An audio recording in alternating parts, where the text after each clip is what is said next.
नमस्कार प्यारे बच्चों, मैं के चौधरी आप सभी का बाबू हरनाथ सिंह सरस्वती विद्यापीठ की ओर से हिंदी क्लास में स्वागत करता हूं। बच्चों, मैं आप सभी को हिंदी काव्य साहित्य का इतिहास बता चुका हूं। आपने उसके नोट्स भी बना लिए होंगे और नहीं बनाया है तो बना लीजिए।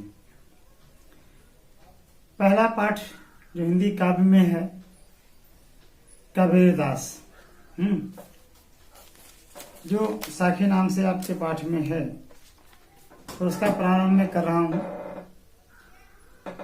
जिसमें आवश्यक है कि हम आपको कबीरदास का संक्षिप्त जीवन परिचय बतलाऊं। संक्षिप्त जीवन परिचय पूछा जाता है, 2 नंबर में है, तो आप सभी उस जीवन परिचय को तैयार करें और जल्दी से अपनी किताब आपके सामने यदि है उसे खोल लें और देख लें कि मैं कबीरदास के जीवन परिचय के संबंध में कुछ जानकारी आपको दे रहा हूं। इतनी ही जानकारियों को आपको पेपर में लिखना है और बताना है, ठीक है। पूछा गया था कि संक्षिप्त जीवन परिचय दीजिए और उनकी एक रचना का नाम लिखिए। इस तरह से 2 नंबर का पूछा जाता है बच्चों। तो कबीरदास का संक्षिप्त जीवन परिचय मैं आपको बता रहा हूं। कबीरदास जी निर्गुण काव्य धारा के ज्ञान मार्गी शाखा के कवि थे। ज्ञान को ही इन्होंने महत्व दिया है। इनका जन्म जो है सन 1398 ईस्वी में काशी में हुआ था। कहा जाता है कि इनका जन्म एक विधवा ब्राह्मणी के गर्भ से हुआ था। विधवा ब्राह्मणी का मतलब जिसका पति मर गया हो, ऐसी कोई ब्राह्मण स्त्री थी जिसके गर्भ से हुआ था। तो समाज में उसे भय था कि मैं ब्राह्मण हूं और ऊपर से विधवा हूं, तो लोग तमाम प्रकार के ताना कसेंगे, लोग तमाम प्रकार की बातें कहेंगे, मेरी बदनामी होगी कि ये पुत्र कहां से आ गया जब पति नहीं है। इस तरह का जो लोक लाज था, समय के अनुसार वो डर रही थी। तो उसने क्या किया, रात्रि के समय में कबीरदास जी को काशी में स्थित लहर तारा नामक तालाब के किनारे छोड़ दिया। तो एक विधवा ब्राह्मणी के गर्भ से इनका जन्म हुआ, जिसने लोक लाज के भय से कबीरदास जी को लहर तालाब के किनारे छोड़ दिया। वहीं पर नीरू और नीमा नामक जुलाहा दंपति थे। ये किसी कारण से वहां पहुंचे हुए थे, तो बच्चे को पड़ा हुआ देखकर वे बड़े प्रसन्न हुए और वहां से इस बच्चे को उठा लाए। उठाकर इसका पालन पोषण किया और कालांतर में कबीर नाम से ही विख्यात हुआ। तो कबीरदास जी के अगर पालन पोषणकर्ता के रूप में देखा जाए तो नीरू और नीमा है। आप उन्हीं को माता पिता मान सकते हो। ये बड़े हो गए। इनका विवाह नीरू और नीमा ने लोई नामक एक सुंदर कन्या से कर दिया, जिससे इन्हें 2 संतानें हुई, जिसमें एक पुत्र था और एक पुत्री। पुत्र का नाम कमाल था और पुत्री का नाम कमाली था। बच्चों, अगर इनके हम गुरु की बात करें तो इनके गुरु का नाम रामानंद जी था।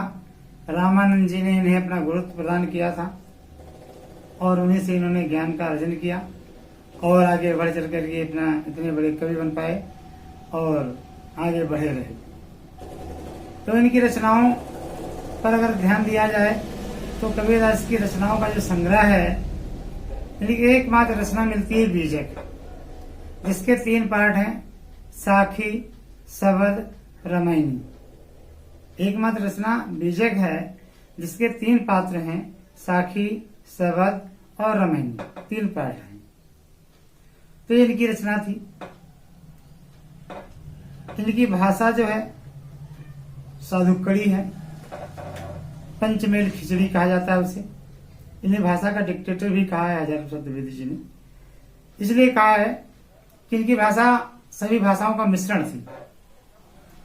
इतने कलावंत थे कि बन गया तो सीधे सीधे, नहीं तो दरेरा देकर अपनी बात को भाषा से जिस रूप में कहलवाना चाहते थे कहलवा लेते थे किसी भी तरीके से।